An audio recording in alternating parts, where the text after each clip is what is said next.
معظم علي.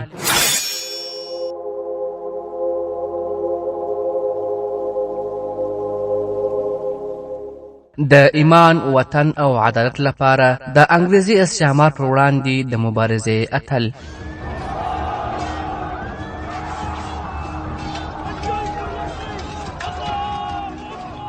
معظم علي.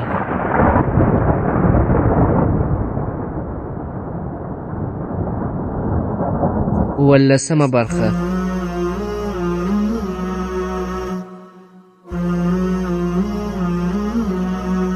الحمد لله وكفى والصلاة والسلام على رسوله وعلى آله وأصحابه أجمعين، أما بعد.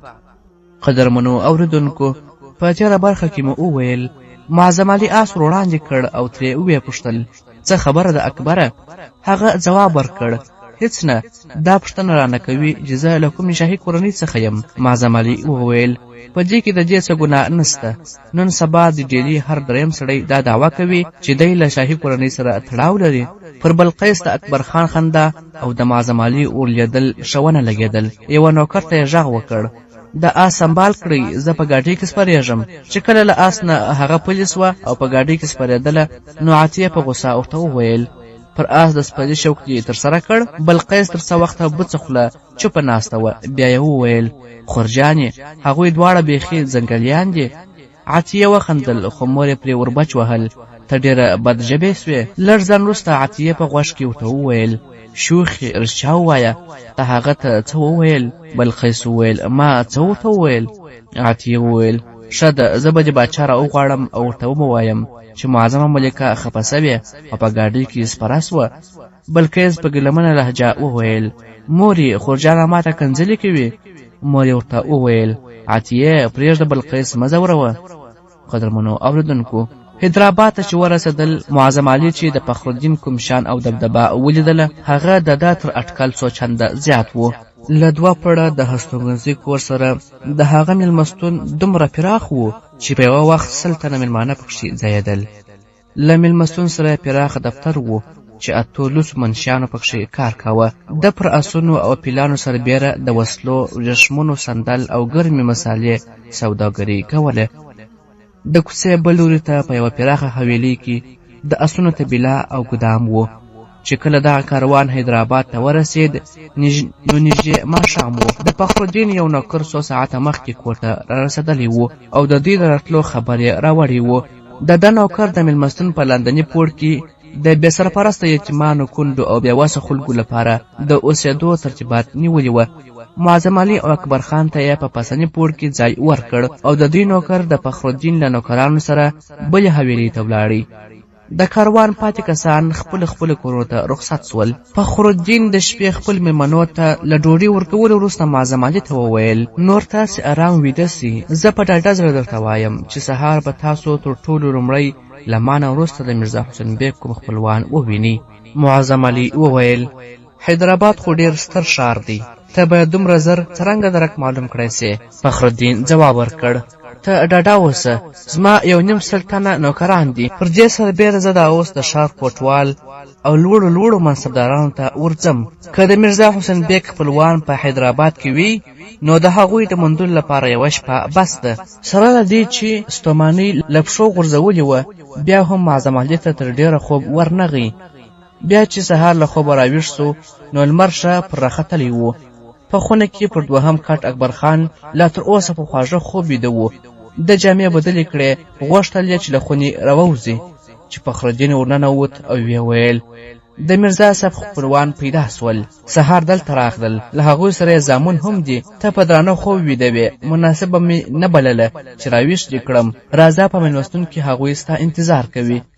معظم علي په ګیلمنه لهجه وویل زما خوب دومره مهم نه و، هغوی تا ته څه وویل؟ فخرالدین په غمجنه لهجه ځواب ورکړ هغوی د میرزا حسین بیګ له بال بچ هیڅ خبر نه دي. معظم علي یوه شېبه د یوه لوټ سوي مسافر په څېر فخرالدین ته کتل فخرالدین وویل زه افسوس کوم راځه. معظم علي له فخرالدین سره یوه پراخه خونې ته ورننوتی. 3 تنه بوډاګان او 15 تنه تنکي ځوانان پر قالینه ناست وه. هغوی د معظم علي پر لیدو پاڅېدل. معظم علي له ټولو سره سلامڅه وکړل، بیا په مخ کې پر غالۍ کښېناست. ویې ویل ما ګمان کوه چې د میرزا حسین بیګ لور او میرمن به حیدرآباد ته راغلي وي. د مرشد آباد له پرېښودو وروسته هغوی لکنو ته تللي وه. زه لکنو ته پسې ورغلم. له هغه ځایه د دوی خپلوان هجرت کړي وو. د میرزا صاحب مې هېڅ درک پیدا نه کړی سو. ما له فیض آباد، ډیلي او ګرې نه پرته په نورو ښارونو کې هم د هغوی پوښتنې وکړې. یو بوډا سړي وویل د هغه خپلوان به له ما پرته نور څوک وه. زه د میرزا صاحب د ماما زوی یم، خو له بده مرغه ما د پلاسي له جګړې مخکې لکنو پرېښود او دلته راغلم. معظم علي ورته وویل ته ارشد بیګ یې؟ هغه وویل اوهکې. په تاسو کې عبدالکریم کوم یو دی؟ یو بل تن ځواب ورکړ زه یم، خو ما هم د میرزا صاحب د لور او میرمنې په باب هېڅ نه دي اورېدلي. دا نشي کېدای چې هغوی دې دلته راغلي وي او له موږ سره به یې نه لیدل. دریم سړي له معظم علي نه وپوښتنه ته د محمد علي خان زوی یې؟ معظم علي په غمجنه لهجه ځواب ورکړ هوکې. هغه وویل زه د شوکت بیګ پلار یم. معظم علي سک سو، هغه ته یې وکتل او پوښتنه یې ترې وکړه ته دلته څه وخت راغلې؟ سړي وویل زه د پلاسي له جګړې څو اونۍ وروسته له هېواده وشړلم. ما د بنګال نه د راوتلو پر وخت په مرشد آباد کې د میرزا حسین بیګ پوښتنه وکړه، خو هغوی تر ما مخکې هجرت کړی و. ما هم دا ګمان کوه چې هغوی به لکنو ته تللي وي. چې هلته ولاړ سم هم د دې پوښتنه مې وکړه.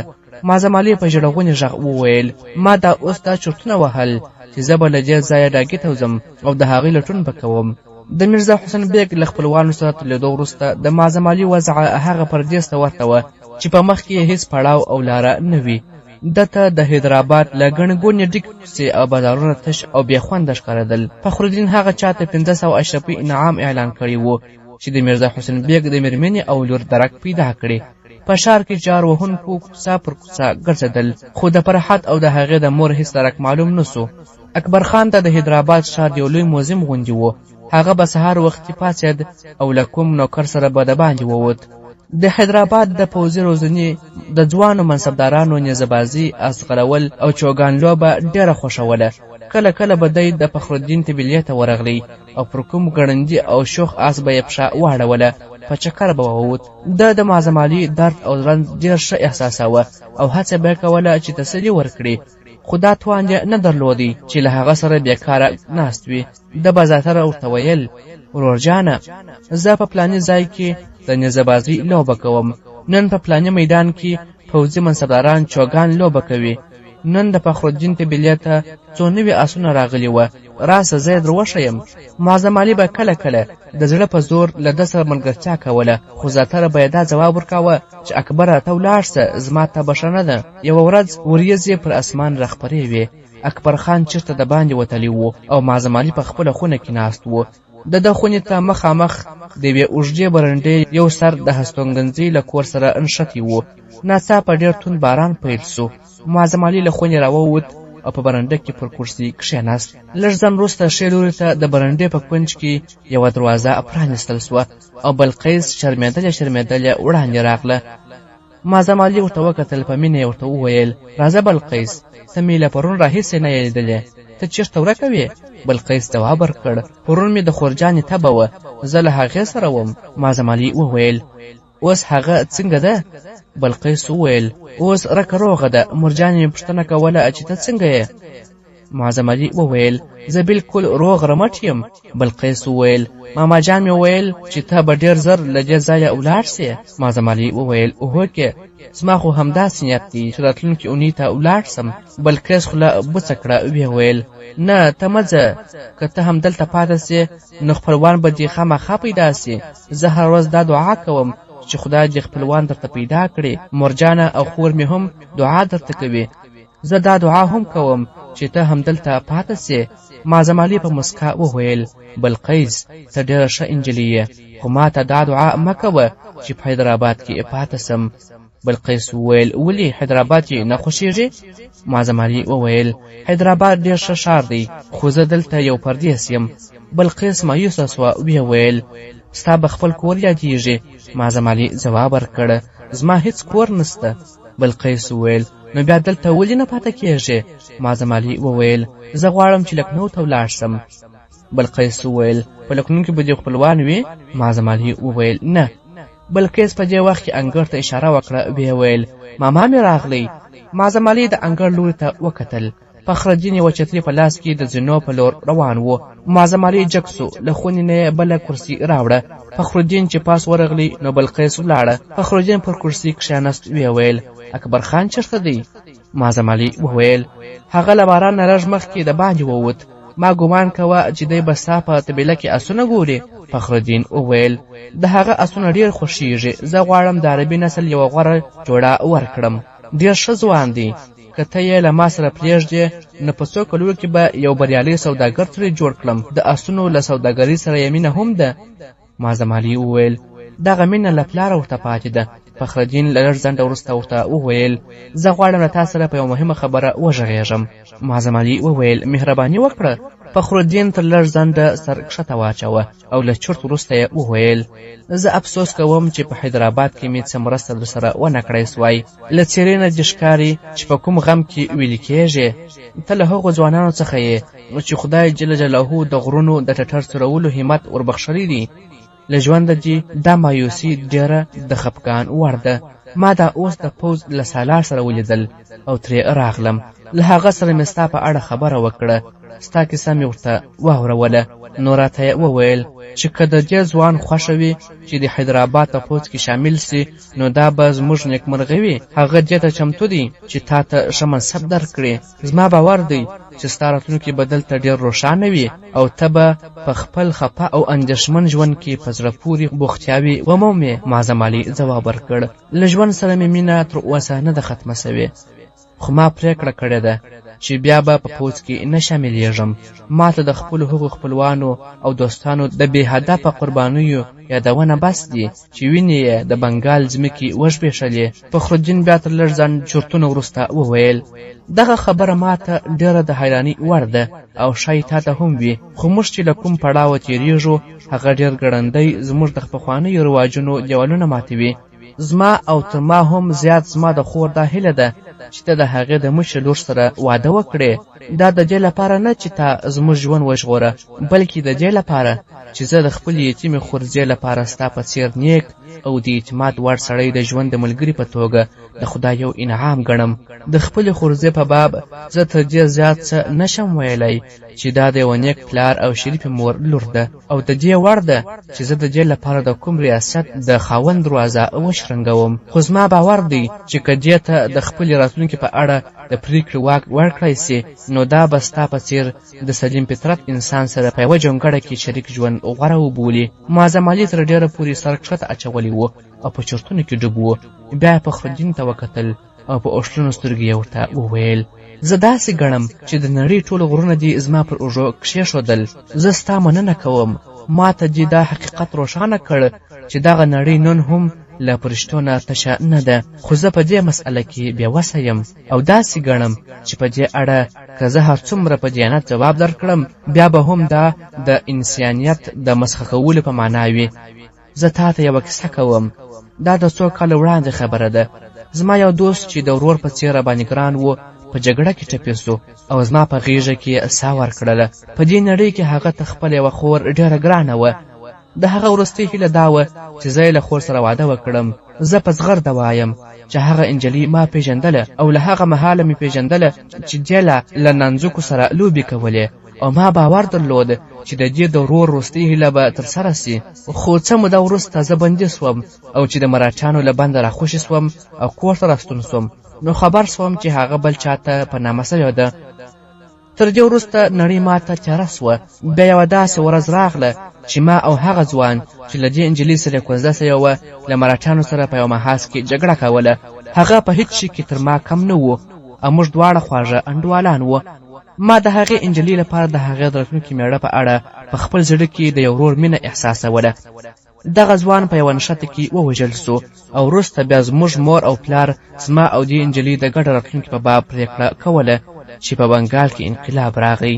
فخرالدین تر اغېزه لاندې راغی او ویې ویل هغه انجلۍ د میرزا حسین بیګ لور وه؟ معظم علي وویل هوکې. فخرالدین وویل زه دعا درته کوم چې ته د هغې په موندلو بریالی سې. لږ ځنډ وروسته فخرالدین جګ سو او د ښځو هستوګنځي ته ننوت او معظم علي تر ډېره وخته ناست و. معظم علي عطیه یوازې یو ځل له لرې لیدلې وه، بیا هم د هغې یو څرک بس و چې د یوه ځوان د زړه درزه ګړندۍ کړي، خو د معظم علي په سینه کې هغه زړه نه و. عطیه هر څه وه خو فرحت نه وه. د په خیال کې چیغې وهلې فرحت فرحت. بیا راجګ سو، خونې ته ننوت او پر بستره ور پرېوت. فرحت ته چیرې یې؟ دریغه زما غږ دې اورېدی؟ راتلونکې ورځ معظم علي او اکبر خان په خپله خونه کې ناست وه. فخرالدین دننه ورغلی او دوی ته نږدې کښېناست. ویې ویل معظم علي، د حیدرآباد په پوځ کې د دندې په باب تا زما وړاندیز ونه مانه، خو زه پوهېږم چې ته که بېکاره پاته وې نو ارام به نه سې. که ته غواړې چې سوداګري پیل کړې نو زه دې ته چمتو یم چې تا او اکبر خان سره شریک کړم. که تاسو نه غواړئ چې له ما سره شریک سئ نو زه به په ډېره خوښۍ تاسو ته مناسبه اندازه پیسې قرض حسنه درکړم چې تاسو کله وغوښتل بېرته مې پور راکړئ. یوازې همدومره غواړم چې ستا په څه کار زړه پرېوځي.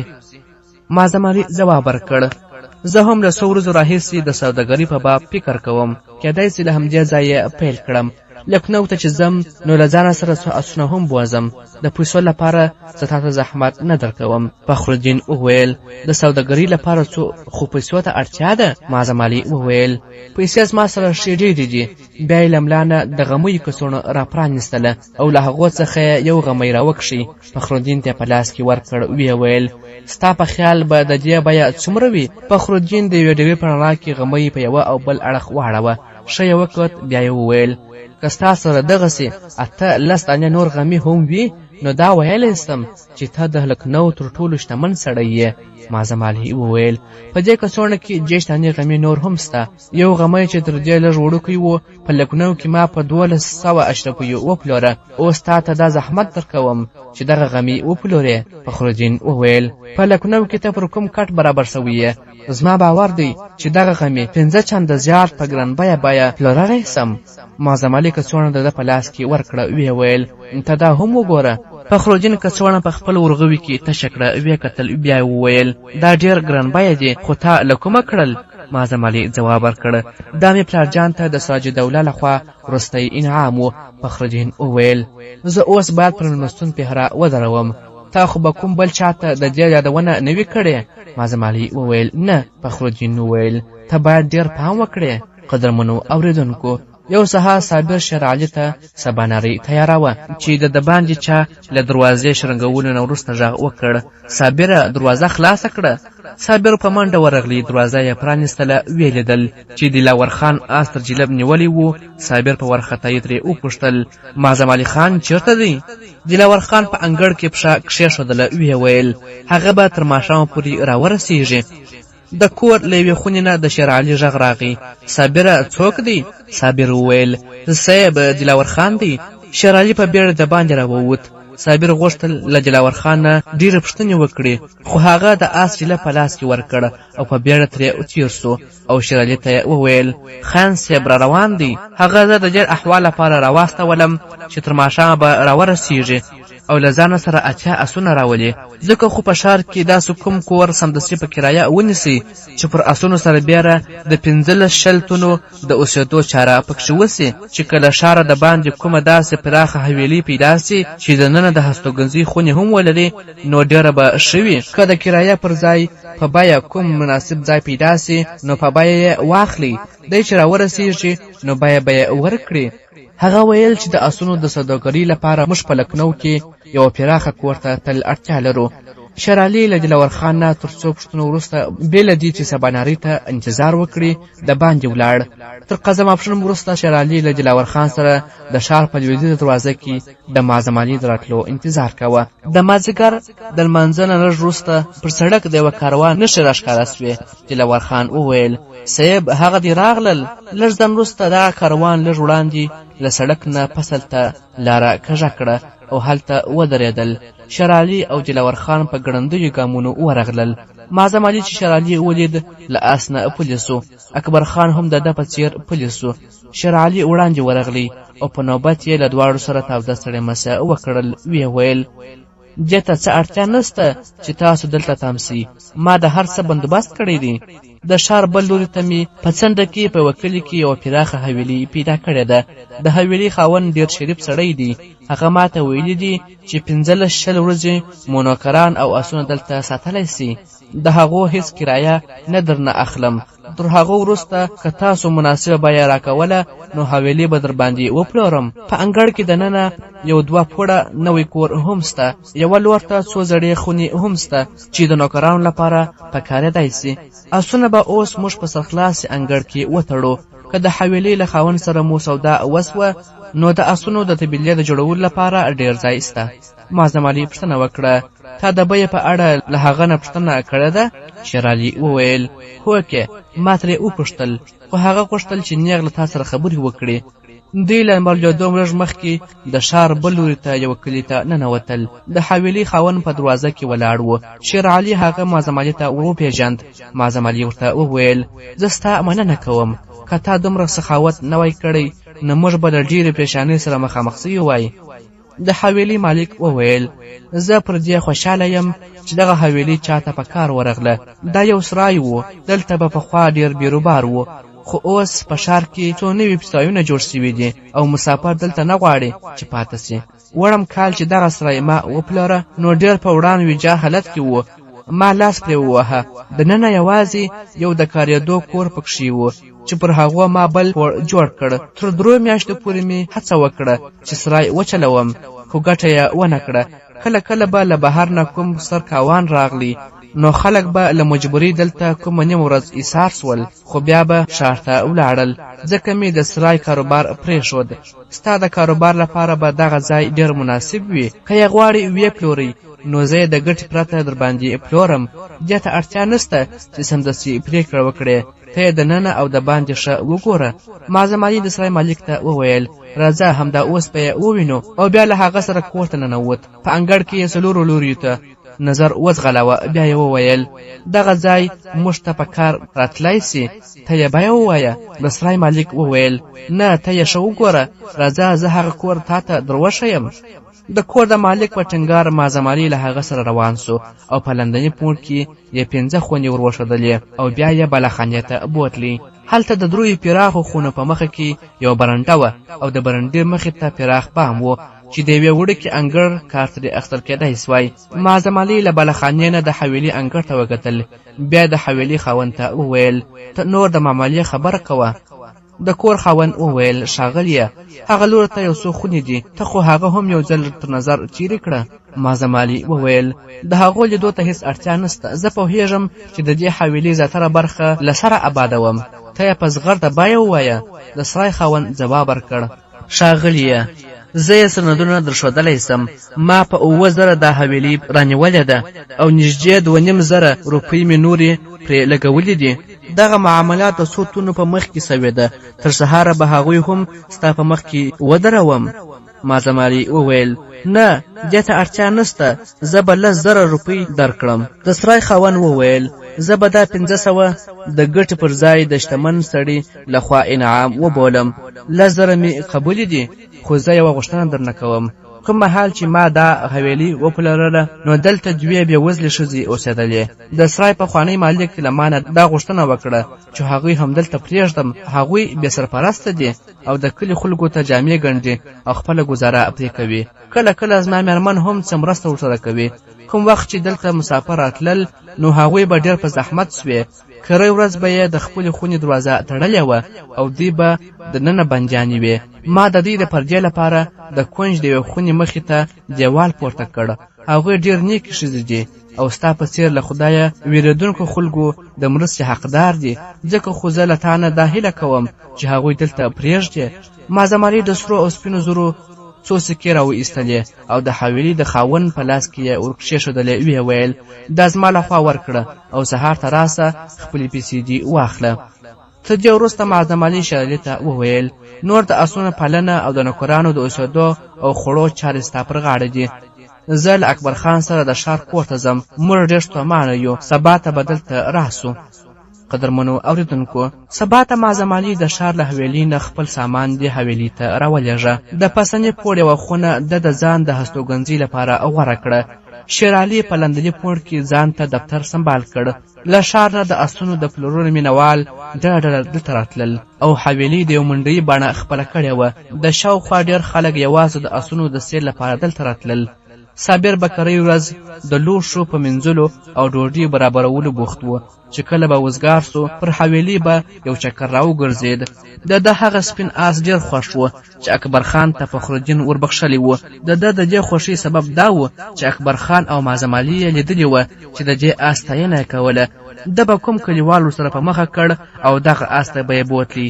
ترې پوښتل به یې ستا په خیال به دغه آس څومره بیه لري؟ هغه به په سادګي کومه بیه ورته ویله او صابر به په غوسه وویل ستا پر عقل افرین سه ای ساده، د دې بیه ستاسو تر دې ټول کلي زیاته ده. په 3 ورځو کې معظم علي 20 اسونه وپلورل. 4مه ورځ یو د ښکلي جامو خاوند نااشنا ورته راغلی. 10 اسونه یې خوښ کړل او د هغوی د بیې له جوړېدو وروسته یې وویل زه غواړم دغه اسونه د بنارس د راجا لپاره وپلورم، خو بنارس ته د اسونو رسول به ستاسو پر غاړه وي. بیه به یې هم تاسو ته هلته درکوو. معظم علي ځواب ورکړ تر بنارس پورې د اسونو د رسولو لپاره څه عذر نسته، خو که د بنارس راجا دغه اسونه خوښ نه کړه نو بیا نااشنا سړي وویل زه د راجا د کاکا زوی یم. معظم علي وویل ته څه وخت غواړې ولاړ سې؟ نااشنا وویل سبا ته. معظم علي شېر علي ته وکتل، ویې ویل کاکا ته غواړې چې بنارس ته ولاړ سې؟ شېر علي وویل ولې نه، زه هم دا اوس هم تلو ته چمتو یم. معظم علي وویل ډېر ښه، سبا ته له دوی سره تلو ته چمتو اوسه.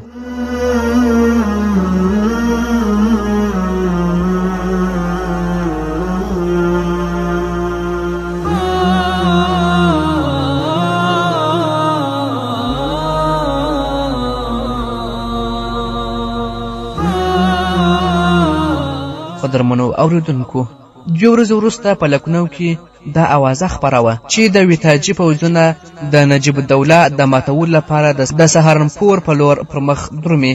د روهیلکند د مسلمانانو په نظر کې نجیب الدوله د یو ستر ملي اتل حیثیت درلود. ځکه خو چې اکبر خان دغه خبر واورید، خپل ملګرو ته امر وکړ چې اسونه زرم کړي او بیا بلخانې ته معظم علي ته ورغلی. معظم علي د ریسیا ته نږدې پر کرسي ناست و او یو کتاب یې لوست. هغه کتاب بند کړ او کرسي ته اشاره وکړه، ویې ویل اکبره کښېنه. اکبر پر کرسي کښېناست او معظم علي وویل زموږ پیل ډېر ښه دی.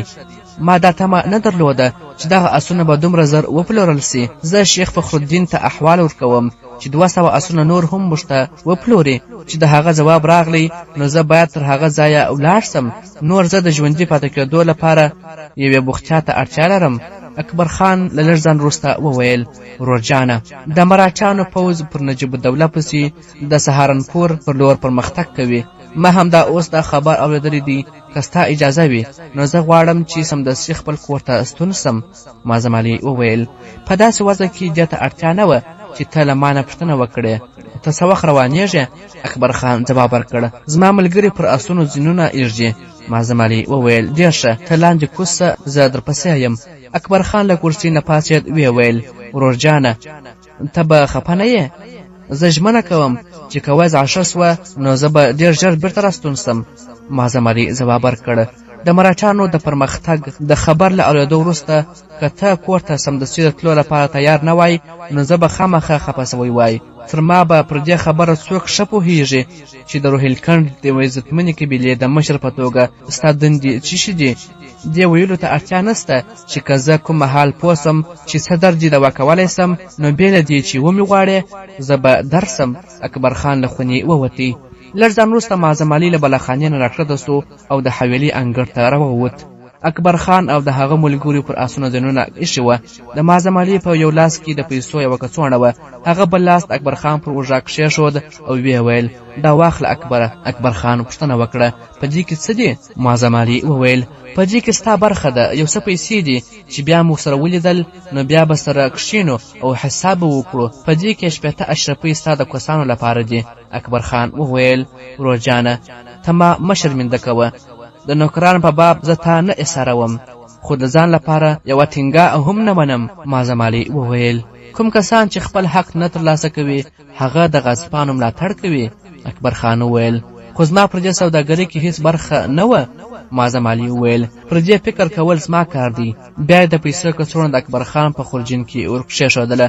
اکبر خان په احتجاج وویل ورور جانه زما پیسو ته هیڅ اړتیا نشته. معظم علي وویل تر ما ستا ورته اړتیا زیاته ده. زه غواړم چې له ما سره ته په سوداګرۍ کې کومه ګټه ولرې او د هغې یوه ټینګه د خپلې سیمې د خلکو په وسلوال کولو کې ولګوې.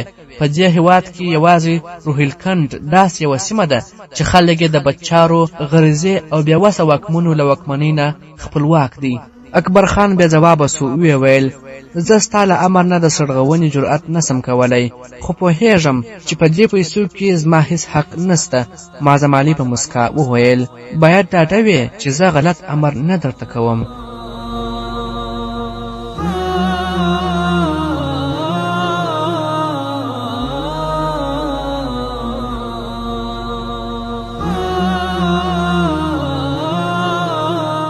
قدرمنو اوریدونکو دا چې نور څه حالات مخته راځي معظم علي به فرحت او د هغې مور پیدا کوي او کنه د دې ټولو ځوابونه به په راتلونکي برخو کې واورو.